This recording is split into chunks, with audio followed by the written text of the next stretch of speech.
Sen meni seýeňok. Düş başyndan.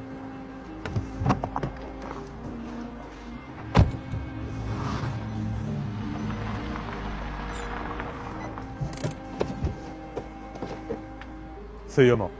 Näme söýmäne borçlumy? Ýolar kanun barmy? Aglyňdan süýdýeti gitmesik men bilen näle gurlaşjak? Men bilen gurlaşdy göz metere. Men sen bilen gurlaşmak islämok. Düş bäri.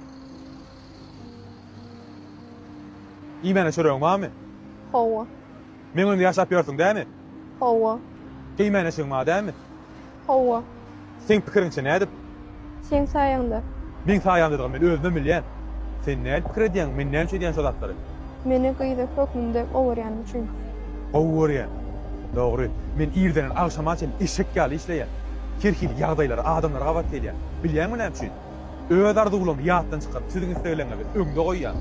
Siziň gowy adamlar bolup ýetişmeňiz üçin. Bu meniň borjum. İşdeme gowerýanlyklar üçin aýlyk tölenoklar. İşdeme işleýänler üçin aýlyk töleýärler.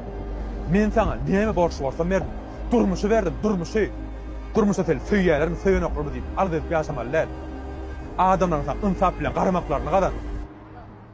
Bolýa kaka. Sen men gyýdym. Sen men perzendim. Men seni özümden ümmeter gowerýän. Meni başla kaka, meni sen seýen.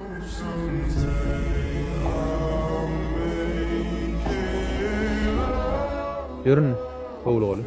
Geçen garaşyp duramyň.